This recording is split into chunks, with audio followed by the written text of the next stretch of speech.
Olá, olá, sejam bem-vindos. Temos novidades no Zebot.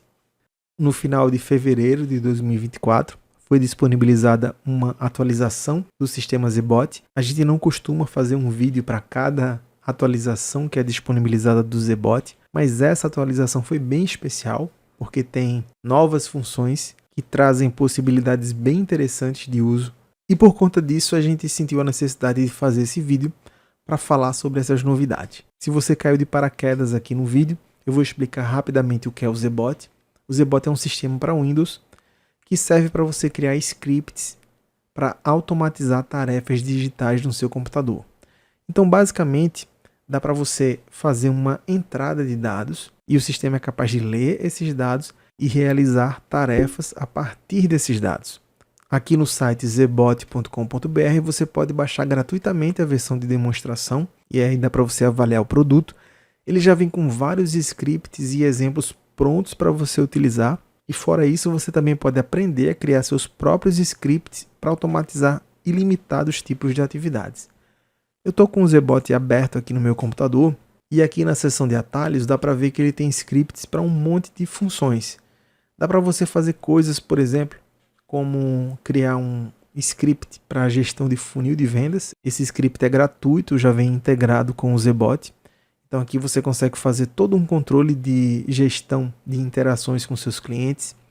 Dá para você criar scripts que conseguem mandar mensagens automatizadas por qualquer tipo de plataforma que funcione tanto na web ou então sistemas que estão instalados no seu computador. E aí a gente está falando de envio de mensagens via WhatsApp, via Telegram, envio de mensagem por SMS. Dá para você criar scripts que conseguem extrair dados segmentados a partir de uma busca do Google. E aí nessa atualização do Zebot, a principal novidade foram funções que permitem interpretar o conteúdo de imagens. Então nós temos algumas novas funções que servem para você expandir as possibilidades de uso do Zebot. Eu tenho aqui, por exemplo, um script bem simples que serve para enviar mensagens individualmente para uma lista de destinatários. Tudo o que você quer fazer em termos de automação, normalmente tem muitas formas de você realizar essa atividade.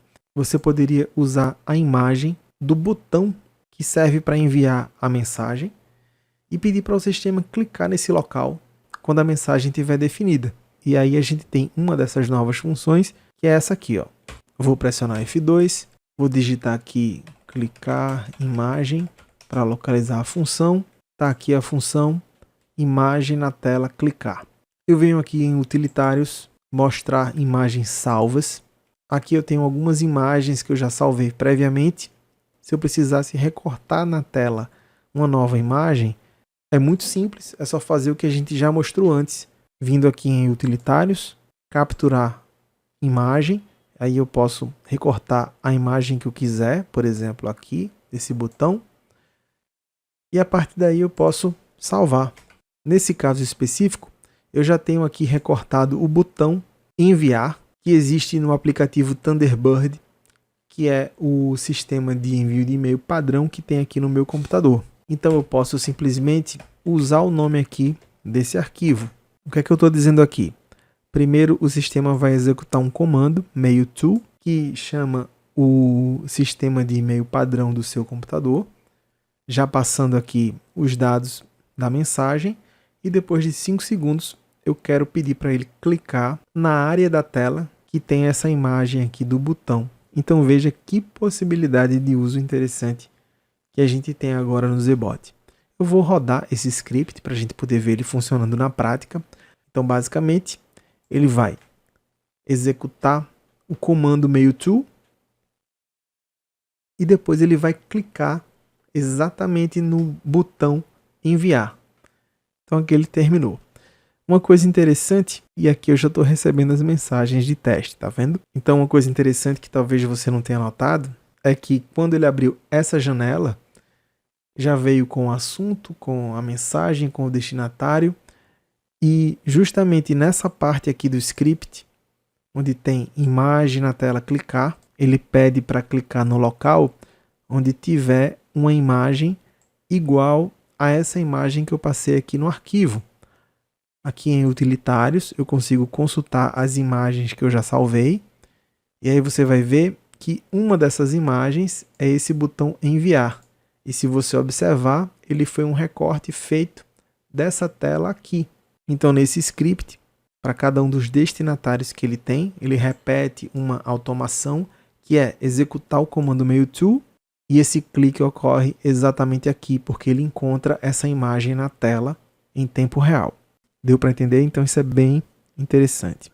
Além dessas funções relacionadas com imagem, essa versão nova do ZBot também trouxe algumas melhorias de uso, como por exemplo, você poder definir um pacote específico para ser aberto no momento em que o sistema inicia. E uma outra função ainda mais interessante é essa de você poder criar um atalho para scripts específicos. Por exemplo, digamos que esse script para enviar e-mails é um script que eu uso bastante. Eu posso clicar com o botão direito do mouse, criar um atalho na área de trabalho. Aí ele cria esse atalho para mim. Basta eu vir aqui na área de trabalho, como se eu estivesse executando um programa qualquer, e dar um duplo clique nesse atalho que a gente acabou de criar. E para finalizar, tem também uma nova função interessante, que é essa daqui, digitar texto em sequência. Deixa eu fazer um exemplo dessa função. E aí você pode estar se perguntando, poxa, mas o ZBot não tinha nada para fazer digitação de texto? Bom, ele sempre teve. Só que a função usada para fazer input de texto até hoje no ZBot sempre foi baseada em você colar um texto. A gente tem essa função aqui, ó, colar texto. E nessa função a gente passa no parâmetro aqui o texto que a gente quer colar. E aí basicamente ele primeiro copia esses dados aqui para a memória e depois ele cola esse texto. E isso funciona muito bem para a maioria das situações. Eu posso fazer um exemplo simples aqui, onde eu vou abrir o bloco de notas, vou pressionar F2, procurar a função comando, essa aqui, executar comando. Quero abrir o programa notepad.exe. Depois de 5 segundos, ele vai colar esse texto. Então, vou rodar esse script. Ele vai abrir o bloco de notas. E depois de 5 segundos, ele cola o texto que a gente programou. Beleza. Isso aqui sempre existiu. Só que agora, eu vou colocar aqui embaixo um comando de Enter. F2, Enter. Achei aqui a função que eu quero. Quero digitar Enter e depois de 0,5 segundos eu quero digitar um texto. Essa é a função nova. Então, F2, digitar texto. Aqui está a nossa função. E aí eu vou colocar esse mesmo texto aqui. Para a gente poder observar bem legal o que vai acontecer, vou dar um intervalo de 50 milissegundos para cada digitação de caractere. Então ele vai abrir o bloco de notas, primeiro ele vai colar esse texto, depois de meio segundo ele vai digitar caractere por caractere o texto que a gente passar aqui por parâmetro. Deixa eu rodar. E aí ele abre o bloco de notas, aguarda alguns segundos, cola e depois ele começa a digitar o texto. Então essa é uma abordagem diferente que vai ter impactos e possibilidades de uso também diferentes para os scripts que você criar. Como eu disse, normalmente a função colar funciona muito bem, mas pode ter algumas situações onde você não quer causar uma interferência na área de transferência para copiar dados o tempo todo e você prefere fazer um input direto, ou seja, emular a digitação no teclado. E aí, para esses casos, você pode usar essa função agora, que se chama digitar texto. Se você diminuir o intervalo entre cada caractere, ele vai conseguir digitar bem rápido. Deixa eu só fazer uma última demonstração para você poder observar isso. Tá, então aqui ele conseguiu digitar bem rápido. É só você aumentar o tempo aqui no parâmetro em milissegundos. Então é isso, essas são as novidades. Se você tiver qualquer dúvida, é só entrar em contato com a gente. Nesse vídeo a gente fica por aqui e até a próxima.